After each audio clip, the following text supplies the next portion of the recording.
Hello and welcome to the Discover History YouTube channel. And last night we set you a task which was guess the mystery object. We had lots of entries as normal. Please keep doing that. Please keep sharing these posts. Please keep on commenting and so on. It's all helpful. Interaction is very much needed in an age where we're locked down. So, mystery object. I showed you a mystery object that was made up of two parts. So, first of all, we have a bit of string, rope, or whatever you want to call it, really. That's one part. The other one was this piece of wood, which had a dragon's head at the front and a handle down at the bottom. Was it a walking stick? Was it for beating dragons with by St. George? Now, we actually had two correct answers. The first one was Craig. Craig, well done, you've got it spot on. The other one didn't actually post a comment, but I did actually get a phone call from the second one, and that was my mom, interestingly. My mom recognised not the actual wooden dragon's head tool, but recognised the string. And I'll tell you a little story. Years ago, I used to make my own, not string, but used to make my own match. Now, that is match, and what it's used for is lighting gunpowder. And the way I used to make it is, years ago I used to pop along to a well-known store, which sadly is no more, which was Woolworths, and I used to buy a container which had potassium nitrate in, which I now know you cannot get hold of anymore. And I also used to buy an old, I think it was washing line cord, or what they used to use in sash windows, so it was that sort of cord. And when I used to fire a musket a lot more within reenactment, I used to have to take a cooking pot, a saucepan at home, fill it with water and potassium nitrate crystals, and I used to boil lots and lots of match, string basically. I then used to have it hanging up on the washing line at home. So my mom recognised this and said it must be something to do with lighting gunpowder. She didn't recognise that, but she recognised that. So well done to Craig and also my mom for getting it right. Thanks for taking part.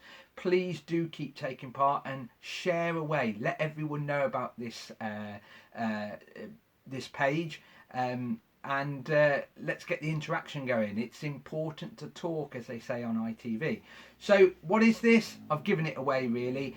This is match, often referred to as slow match, which has been around since at least the medieval period. It's basically twisted hemp into a cord like this, not the old sash cord that I used to use in reenactment years ago, and it's soaked in potassium nitrate, which is a chemical often referred to as saltpeter, which is actually made up of crystals that you get from walls. If you've ever walked under a tunnel, for example, and seen white crystallization, that's often saltpeter. So they used to take the cord, boil it in the saltpeter, potassium nitrate, and it used to turn this into a slow burning match cord. So it burns down with a very hot coal, it burns down like a very slow fuse.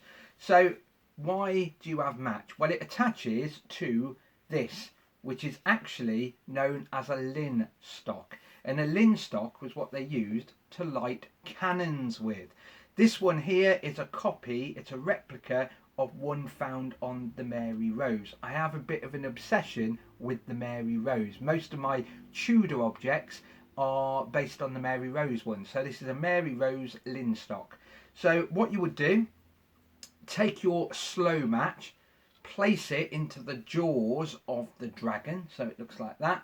And what you have to remember is, if you look back at the video I did about artillery in the Civil War, the loudest thing people had actually heard in life was thunder and lightning, basically. And therefore, when it came to the age of cannons, the roaring, the bellowing of the gun, along with the belching of the smoke, would have looked like one of these mythical dragons. So you can see why dragons are often associated with artillery. So this is used for lighting the gun. And the interesting thing is, on a cannon there are lots and lots of people, and they all have to do different things. So you'd have a person come forward who will have to worm the barrel. This is used for scraping out all the debris from the earlier shot.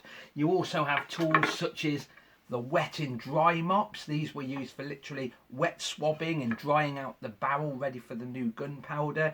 New gunpowder was put in. You have wadding, you get the cannon shot, more wadding, it's rammed down using a rammer, and then eventually you would go up to the other end where the gun captain would be aiming the piece. He would then pierce the touch hole, which is a hole at the other end of the barrel. Remember, these are all muzzle loading. Interesting fact, Mary Rose had some breech loaders, but that's another subject altogether.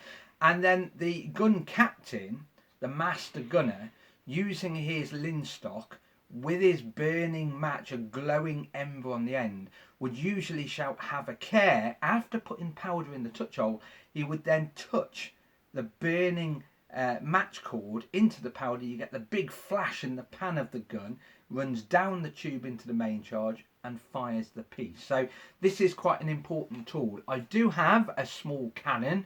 The only problem is, as I said, I wouldn't be able to give a full demonstration because it will upset, well, the neighbours to start with. So this item is not a walking stick. It's not for beating dragons over the head with by St. George. It is in fact a linstock. This one in particular based on one in the Mary Rose Museum. So this is one that would have been firing the cannons on the Mary Rose. They've been around for a long time. The reason why they're so long is you don't want to be stood very close to a cannon when it fires. So very important tool in fact. So well done for everyone taking part, especially Craig and also my mum, who is in lockdown, who I haven't seen for a long time. So well done and thank you for taking part. Now, it's the weekend. Almost the weekend. We're on Friday. So what I would like to do is show you some things that you need to get hold of ready for a craft for tomorrow. Now, we've had lots of requests. We keep getting requests, mainly for local history, cooking, and also more children's crafts. Now, we had Bex get in touch, and there's little Beth, who's actually worked for us. There's a photograph of her as a little baby doing an event at a museum about midwifery, interestingly. And Beth is doing about the ancient Egyptians. So this is purely for Beth and anyone else interested in ancient Egypt. We predominantly do every age from Stone Age to 1950s Britain, but we also do ancient Greece and ancient Egypt. So this is a little activity. Please try and find these objects for tomorrow, and around about lunchtime tomorrow, about 12 o'clock, we'll show you what you need to do. So the first thing you need to get hold of is an orange. This is a tiny orange. You could do with a nice big fat juicy orange, but this is a small orange, but a small orange is fine anyway. It's a messy job this, by the way. So you need an orange. You will also require a bowl. If you don't have a bowl of some description, my advice is do it in the kitchen where you can do it over the sink, because it is a messy job. Now, you also require a teaspoon, a little spoon. You don't want a big spoon, just a little spoon is fine. And you will also need a knife, which is why people like Beth do not use a knife. Let your parents help you with this one, because you will have to use a knife for this. So please find a parent, an adult, to help you with the knife. If you're an adult doing this, just be careful, because trust me, I would want to do this if someone put a video on. You also require some kitchen roll. Toilet paper's fine, but kitchen roll is more absorbent, I always find. You also require salt, quite a bit of salt. You also require some peppercorns. Peppercorns are quite important with this. It actually gives a better smell to what you're going to be doing. And then you need a roller bandage. If you don't have a roller bandage, once again, toilet paper will do. An alternative to this, if you've got something like an old shirt or an old sheet, bed sheet, slice it up into little bandages, because tomorrow we're going to carry out an act of mummification. If you don't know, the word mummification actually comes from an Arabic word for resin, mumia. And that's down to the fact that mummies, ancient Egyptian mummies, were actually painted. It was coated in a resin, not just bandaged up, they were coated in a resin. So that's where you get the word mummy from, because obviously mummies and daddies were mummified. Now, we're doing mummification. Not everyone was mummified in ancient Egypt, but what we're doing is we're going to mummify an orange. Why an orange? Well, it's exotic, and remember, Egypt is an exotic place. And if you think of the human body, we're made up of a lot of liquid with quite a tough outer shell, and an orange fits the bill perfectly. A hard, tough outer shell, and then a squidgy inside. And what we're going to do is mummify one orange. And I will want you to take part in this activity, so please get those things and take photos. Let us see how your mummification took place. So remember, one orange, bigger the better.